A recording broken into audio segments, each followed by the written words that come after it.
Hello विद्यार्थियों, आज हम एकल स्लिट से फ्रॉनहोफर विवर्तन का अध्ययन कर रहे हैं। उसके लिए हम सर्वप्रथम इसकी उपकरण व्यवस्था पर विचार करते हैं। एकल स्लिट से फ्रॉनहोफर विवर्तन के लिए उपकरण व्यवस्था को इस रेखा चित्र के आधार पर समझ सकते हैं। फ्रॉनहोफर विवर्तन के लिए यह आवश्यक है कि प्रकाश स्रोत व प्रेक्षण बिंदु, जिसको आप पर्दा भी कह सकते हैं, प्रेक्षण बिंदु यहाँ पर हमने पर्दे के रूप में लिया है, उनकी दूरी स्लिट से अनंत होनी चाहिए, जिस कारण आपतित तरंगाग्र और विवर्तित तरंगाग्र समतल प्राप्त हो सके। लेकिन प्रयोगशाला में हम इतनी बड़ी दूरी नहीं प्रयोग कर सकते हैं या होती ही नहीं है। ठीक है, इसके लिए हम क्या करते हैं, उपकरण व्यवस्था इस प्रकार करेंगे कि हम दो उत्तल लेंस का उपयोग करेंगे। ठीक है, प्रकाश स्रोत को इस उत्तल लेंस के फोकस बिंदु पर व्यवस्थित करेंगे, तो इससे चलने वाली प्रकाश किरण अपवर्तन के पश्चात मुख्य अक्ष के समांतर हो जाएगी, यानी कि हमसे समतल तरंगाग्र प्राप्त होगा। ये समतल तरंगाग्र आपतित होगा स्लिट ए बी पर, जिसका आकार ए है। इससे विवर्तन के पश्चात ये इस पर्दे पर प्राप्त होगा, जिस पर हम इसका विवर्तन प्रतिरूप प्राप्त कर रहे हैं। लेकिन विवर्तन प्रतिरूप में स्पष्ट विभेद करने के लिए, स्पष्ट विभेद का अर्थ यानी कि उच्चिष्ट और निम्निष्ट में स्पष्ट विभेद करने के लिए हम दूसरा लेंस प्रयोग करते हैं L2, जिसको दर्शा रहे हैं हम, जिसकी फोकस दूरी को दर्शा रहे हैं हम F से। ठीक है, अब इससे चलने वाली तरंगिकाएं इस पर्दे के मध्य बिंदु O पर समान कला में पहुंचती हैं, या आप कह लीजिए प्राथमिक तरंगिकाएं समान कला में पहुंचती है, जिससे पर्दे के बिंदु O पर हमें केंद्रीय उच्चिष्ट की अवस्था प्राप्त होती है।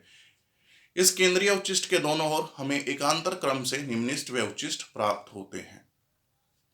निम्निष्ट और उच्चिष्ट प्राप्त होते हैं। इन निम्निष्ट और उच्चिष्टों का प्राप्त होना इस बात पर निर्भर करता है कि एकल स्लिट AB से चलने वाली द्वितीयक तरंगिकाएं यहाँ पर विपरीत कला में या समान कला में अध्यारोपित हो रही है। जहाँ पर यह विपरीत कला में अध्यारोपित होगी, हमें निम्निष्ट की अवस्था प्राप्त होगी, और जहाँ पर यह समान कला में अध्यारोपित होंगी, वहाँ पर हमें उच्चिष्ट की अवस्था प्राप्त होगी।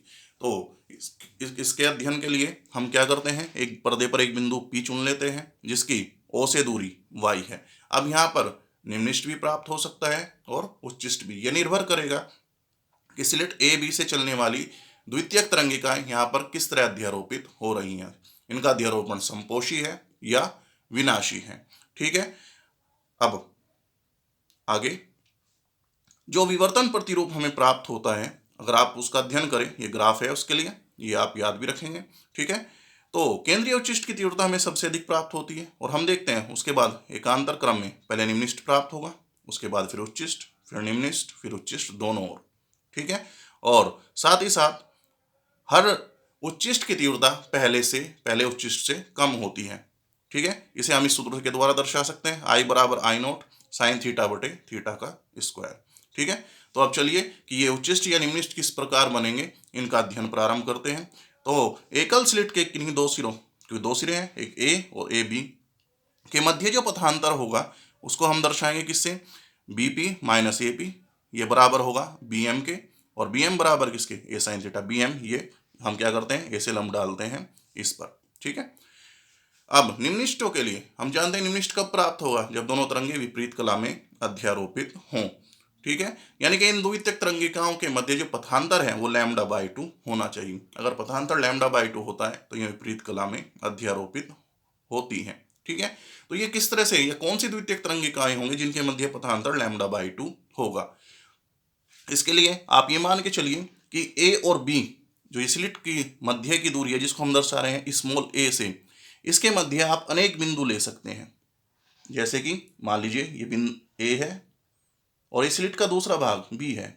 अब इनके मध्य आप अनेक बिंदु ले सकते हैं जो प्रकाश स्रोत की भांति कार्य करेंगे, यानी कि इनसे चलने वाली जो तरंगिकाएं होंगी वो कौन सी होंगी, द्वितीयक तरंगिकाएं।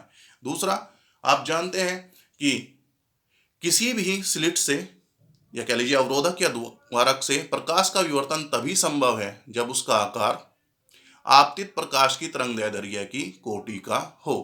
तो सर्वप्रथम हम ये मान के चल रहे हैं कि AB के मध्य जो पथांतर है वो लैम्डा है, और लैम्डा क्या है, आपतित प्रकाश की तरंगदैर्ध्य, यानी कि स्लिट का आकार आपतित प्रकाश की तरंगदैर्ध्य की कोटि का है। तो आप देखेंगे इस दूरी को हम दो समान भागों में विभक्त मान सकते हैं, जैसे कि यहाँ चित्र में भी दर्शाया AC और CB। ठीक है, अब सममिति के कारण AC और CB से जो चलने वाली तरंगिकाएं हैं, यानी कि AP, CP, या इस तरह से ले लीजिए CP और BP, इनके मध्य जो पथांतर होगा वो क्या होगा, λ/2 होगा। आ गई बात समझ में? ठीक है, जब ये पथांतर λ/2 होगा तो द्वितीयक तरंगिकाएं विपरीत कला में अध्यारोपित होंगी और हमें प्रथम निम्निष्ठ की अवस्था प्राप्त होगी। तो प्रथम निम्निष्ठ के लिए पथांतर दर्शाएंगे A sin, इस कोण को मैं दर्शा रहा हूँ θ1 से, ये बराबर किसके, लैम्डा के, क्योंकि आकार कितना है, लैम्डा है। ठीक है, तो sin θ1 बराबर किसके, λ/a। ठीक है, अब चूंकि सभी बनने वाले कोण क्या है, अल्प कोण है, क्योंकि आकार स्लिट का काफी कम होता है, संकीर्ण होती है स्लिट, तो θ1 बराबर किसके आ जाएगा, λ/a। इसी प्रकार हम क्या कर सकते हैं, ये मान सकते हैं कि जो स्लिट का आकार है वो 2 लैम्डा है, तब हमें निम्निष्ठ की अवस्था कैसी प्राप्त होगी। तो हम स्लिट को या स्लिट AB को 4 समान भागों में वर्गीकृत मान सकते हैं। पहले इनके 2 भाग करिए, ठीक है, AC और BC, फिर AC के मध्य और BC के मध्य। अब इनसे चलने वाली जो द्वितीयक तरंगिकाएं हैं उनके मध्य पथांतर भी क्या होगा, λ/2 होगा। ठीक है, यानी कि हमें अब द्वितीयक निम्निष्ठ की अवस्था भी प्राप्त हो जाएगी। अब उस दूसरे निम्निष्ठ के लिए या द्वितीयक निम्निष्ठ के लिए अगर हम ये कोण को दर्शाएं θ2 से, ठीक है, तो पथांतर A sin θ2 ये बराबर किसके आएगा, 2 लैम्डा के, और उसी तरह से θ2 अल्प है तो sin θ2 के बराबर, तो हम ये मान रख लेंगे। ठीक है, तो θ2 बराबर आ जाएगा 2 λ/a। इसी प्रकार AB का जो आकार है वो 3 लैम्डा, 4 लैम्डा, 5 लैम्डा, और व्यापक रूप से अगर हम n लैम्डा लें तो हम स्लिट के आकार को उसी प्रकार 6 भागों में, 8 भागों में, 10 भागों में एंड सो ऑन, इसी तरह चलते हुए 2n भागों में वर्गीकृत मान सकते हैं कि इन भागों से चलने वाली जो तरंगिकाएं होंगी, द्वितीयक तरंगिकाएं, उनके मध्य पथांतर λ/2 होगा। और हमें क्रमानुसार तृतीय, चतुर्थ, पंचम और आगे इसी तरह चलते रहिए व्यापक रूप से n वां निम्निष्ठ प्राप्त होगा। तो nवें निम्निष्ठ के लिए sin θn अब हम मान ले रहे हैं, जहाँ पे n बराबर 1, 2, 3, 4 कुछ भी हो सकता है, n λ/a, या θn बराबर किसके आ जाएगा, n λ/a, क्योंकि θn यहाँ पे अल्प कोण होगा। ठीक है, अब इस पूरे अध्ययन में आपने देखा कि जो स्लिट का आकार है वो λ/2 का समगुणज है। स्लिट का आकार λ/2 का क्या है, समगुणज है। ठीक है, जैसे कि आप लें 2 लैम्डा, तो ये किसके बराबर आ जाता है, आकार लैम्डा के बराबर। जैसे कि आप लें 4 λ/2, तो ये किसके बराबर आ जाता है, 2 लैम्डा, दूसरी स्थिति जो हमने की थी द्वितीयक निम्निष्ठ के लिए। इसी तरह से लें 6 λ/2, तो ये किसके बराबर आ जाएगा, 3 लैम्डा, यानी कि तीसरी स्थिति। तो इस तरह से ये λ/2 का समगुणज है। ठीक है, λ/2 के समगुणज के लिए हमें क्या प्राप्त होता है, निम्निष्ठ की स्थिति प्राप्त होती है। अब जो शेष स्थितियां बच गई, यदि हम λ/2 का क्या लें, विषम गुणज लें। विषम गुणज को हम दर्शा रहे हैं 2n+1 के से, जहाँ पे n बराबर 1, 2, 3, 4 एंड सो ऑन, कुछ भी हो सकता है। हमें क्या प्राप्त होगा, उच्चिष्ट।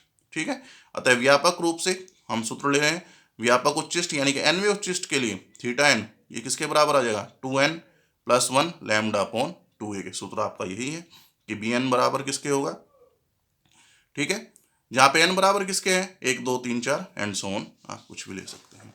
अब हम ज्ञात कर रहे हैं केंद्रीय उच्चिष्ट की चौड़ाई।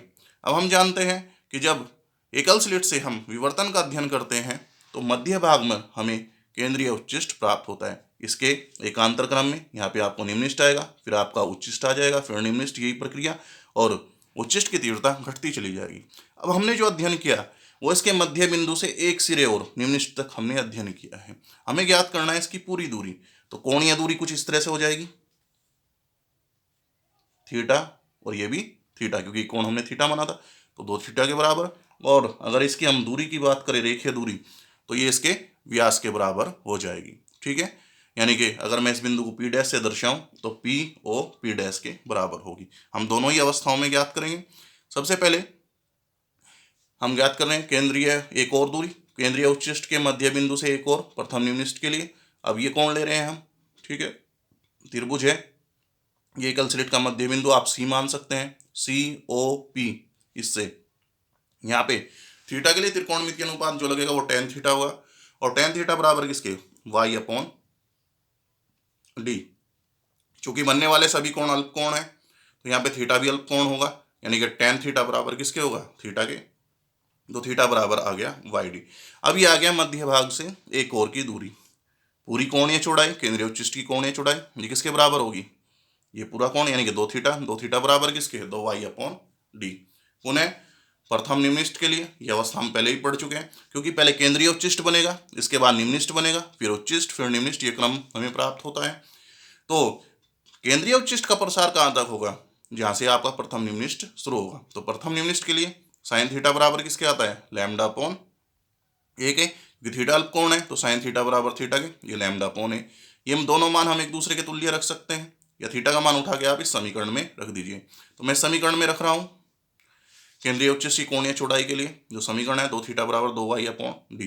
तो 2 लैम्डा अपॉन ए 2y अपॉन डी। हमें ये दूरी ज्ञात करनी है, क्योंकि y प्लस वाई ये पूरा प्रसार होगा, इसका यह विस्तार होगा। तो 2y बराबर किसका जाएगा, 2 लैम्डा डी अपॉन ए। तो ये होता है केंद्रीय उच्चिष्ट की रेखीय चौड़ाई या रेखीय प्रसार। ठीक है, तो ये हो गया आपका एकल स्लिट से फ्रॉनहोफर विवर्तन। केंद्रीय उच्चिष्ट जिसमें बनता है प्रतिरूप में, फिर उसके बाद निम्निष्ट बनता है और उसके बाद उच्चिष्ट, और फिर यही क्रम एकांतर क्रम से चलता रहता है। ठीक है, इसके बाद हम बात करते हैं विवर्तन और व्यतिकरण में मूल अंतर क्या होता है। ठीक है, तो इसका अध्ययन करते हैं। सबसे पहले हम बात कर रहे हैं व्यतिकरण की। व्यतिकरण दो संकीर्ण स्लिटों से उत्सर्जित होने वाली दो तरंगों के अध्यारोपण से प्राप्त होता है, जिसमें तरंगे कला संबद्ध होती हैं, एक ही दिशा में गमन करती हैं। ठीक है, और एक ही माध्यम में एक ही दिशा में गमन करते हुए अध्यारोपित होती है, तो हमें व्यतिकरण प्राप्त होता है। जबकि विवर्तन में ऐसा नहीं होता। विवर्तन में एकल स्लिट होती है और इसमें प्रत्येक बिंदु को एक प्रकाश स्रोत की भांति माना जाता है, जैसे कि अभी आपको पहले समझाया। और यहाँ पे प्रत्येक बिंदु से उत्सर्जित होने वाली तरंगों के सतत अध्यारोपण के कारण हमें विवर्तन प्राप्त होता है। दूसरा अध्ययन करते हैं, नंबर 2। व्यतिकरण प्रतिरूप में समान तीव्रता के कई समदूरस्थ, चमकीले एवं गहरे बैंड प्राप्त होते हैं, जिनको आप फ्रिंज भी बोलते हैं। कि आपका पहले केंद्रीय फ्रिंज प्राप्त होगी चमकीली दीप्त फ्रिंज, उसके बाद एकांतर क्रम से अदीप्त, दीप्त, अदीप्त, दीप्त, इस तरह से प्राप्त होते हैं। लेकिन विवर्तन में क्या होता है कि जो केंद्रीय उच्चिष्ट होता है वो ही चमकीला प्राप्त होता है, उसके तीव्रता अन्य उच्चिष्टों की तुलना में अधिक होती है। उसके बाद यहाँ पे केंद्रीय उच्चिष्ट के बाद निम्निष्ट प्राप्त होता है, निम्निष्ट के बाद फिर उच्चिष्ट, लेकिन यहाँ पे तीव्रता घटती जाएगी। ठीक है, और इसका आकार भी अन्य उच्चिष्टों के आकार की तुलना में 2 गुना चौड़ा होता है। ठीक है, और केंद्रीय उच्चिष्ट से आप किसी भी ओर चले जाइए, हर प्रत्येक उच्चिष्ट की तीव्रता कम होती जाएगी, क्रमागत रूप से घटती जाएगी। ठीक है, अगर हम समान प्रायोगिक व्यवस्था करें, समान प्रायोगिक व्यवस्था यानी कि जो प्रकाश आप आपतित कर रहे हैं उसकी तरंगदैर्घ्य समान हो, स्लिट का आकार समान लें, स्लिट से पर्दे की दूरी समान लें, तो जिन बिंदुओं पर व्यतिकरण उच्चिष्ट प्राप्त होता है या कह लीजिए दीप्त फ्रिंज बनती है, वहां पर विवर्तन का निम्निष्ट प्राप्त होता है। ठीक है, और इसका विपरीत भी सत्य है, जहां पर आपका निम्निष्ट प्राप्त होगा वहां पर उच्चिष्ट प्राप्त होगा। ठीक है, व्यतिकरण निम्निष्ट की तीव्रता शून्य होती है और विवर्तन निम्निष्ट की तीव्रता शून्य नहीं होती, यानी कि अशून्य होती है। तो ये अंतर आता है व्यतिकरण और विवर्तन में। ठीक है, आज के लिए इतना ही। आगे हम विभेदन क्षमता, विभेदन सीमा, ठीक है, और प्रकाश के दुर्गुण का अध्ययन करेंगे विस्तार पूर्वक। धन्यवाद।